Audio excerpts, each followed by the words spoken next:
I like that. Kilikina, you're up next. How did I know? Okay. I wasn't even going to ask Hey. these questions, but I have been struggling with these two scriptures for a while.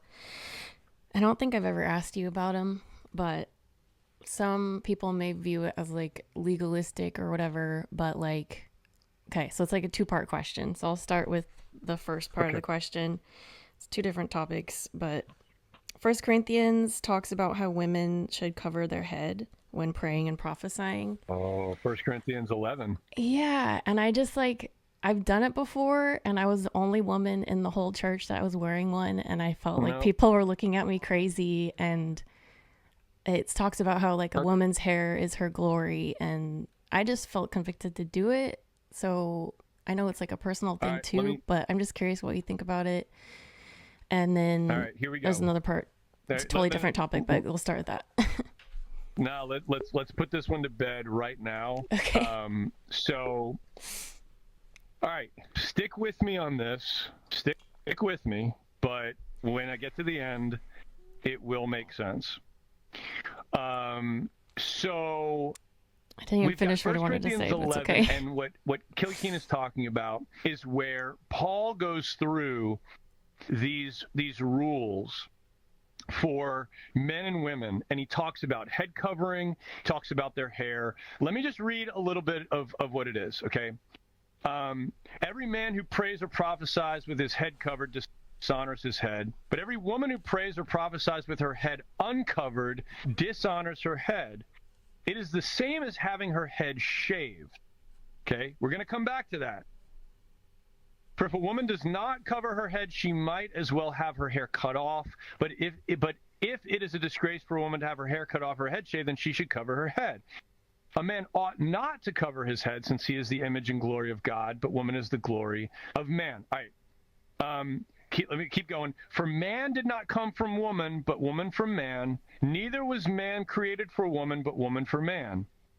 It is for this reason that a woman ought to have authority over her own head, because of the angels. I wish I could put it up there. Let me read that last part again. It is for this reason that a woman ought to have authority over her own head, means saying, women, cover your head because of the angels. That part always gets skipped over, because what the heck does that mean? All right, so here we go. So one of the things we have to understand is what the ancient audience, including Paul, understood about biology and reproduction. At this time, they thought that actually that hair was hollow on like a very, very small level, and that when a man and a woman have sex and the man has the sperm that goes into the woman, they thought that the hair actually impacted the ability for pregnancy. It actually impacted the way that the semen would go. Stay with me. You can look this up in medical journals. And I've got an article that a scholarly article I can send you if you want the background on this, because that's where I got it. I didn't make this up. So here's what they believed. A woman's long hair would create a suction so that she would get impregnated, but that the man's hair would also create a suction as well. So they believe that the hair created a suction for this. And so it was disgraceful for a woman to have short hair. Why? Because she wouldn't be as fertile. It was a disgrace for a man to have long hair because he was preventing the woman from conceiving, because his hair was affecting that.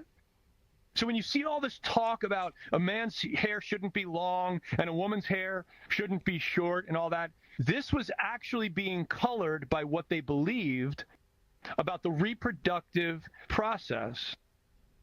Okay, so we're not there yet, though.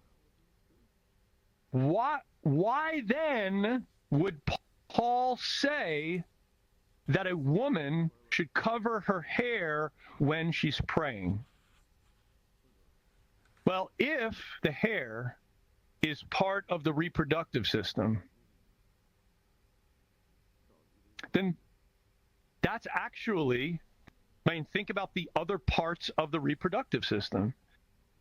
Like, we cover those. It would be immodest to have what we know are the parts of the reproductive system uncovered, particularly in public, but especially when praying. All right, now, pause there for a moment.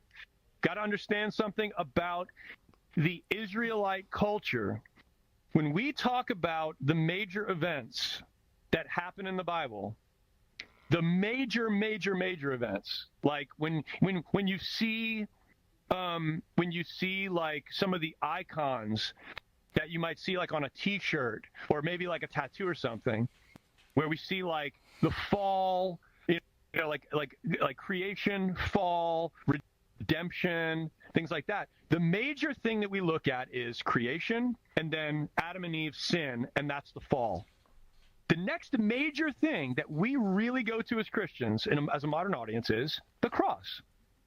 We say like, oh, well, it's fall, and then like all this happens, and then Jesus comes, and it's the cross, and now we're going up to heaven. And those are the major beats. Not so for the ancient Israelites. The ancient Israelites, there were 3 events that were equally as massive. 1 was the garden, 2 was the Tower of Babel, and 3 was the flood. Now, where are my Bible nerds at?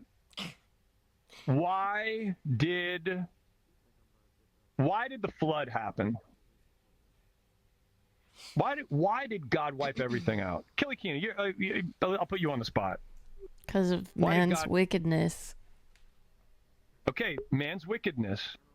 But what was happening on the earth at that time? What happened just before all of that? The Nephilim.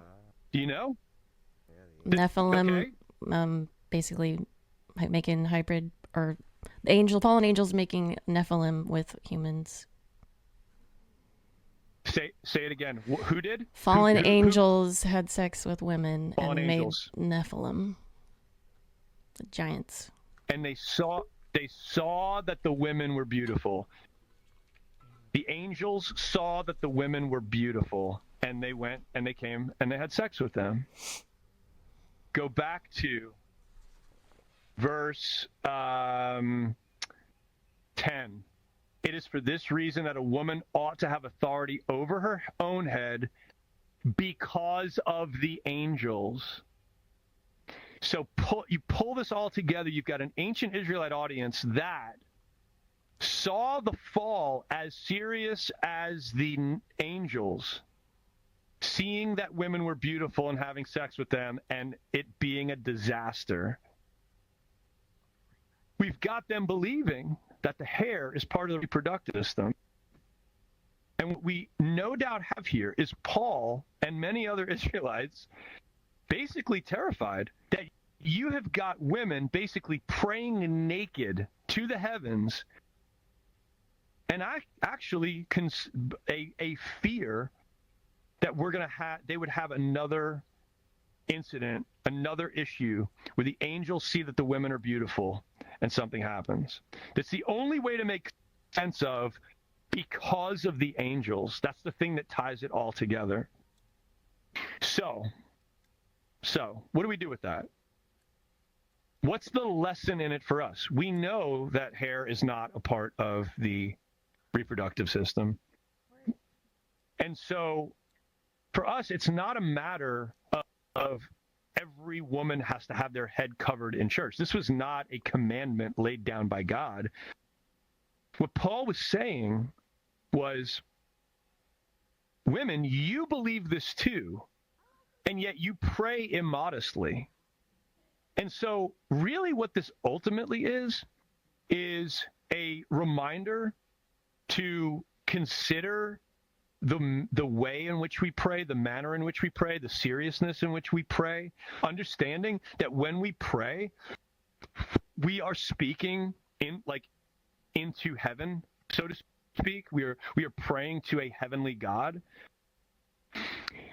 And I think there is also some aspect of revering the house of the Lord with the manner of dress that we have, and taking that seriously as well. But is it a outright mandate that you have to cover your head? No, it's not. All right. Well, I learned something new today, so thanks for that. That's interesting. It's bizarre and crazy, but it's the only explanation I've ever heard that makes sense of that. And without verse 10, I don't know that I would get there. Like, I would be like, it seems like a stretch. Yeah, because of the angels. Bubble, summary, wear clothes, please. Because of the angels. I challenge someone to explain to me why Paul wrote because of the angels if that's not his fear.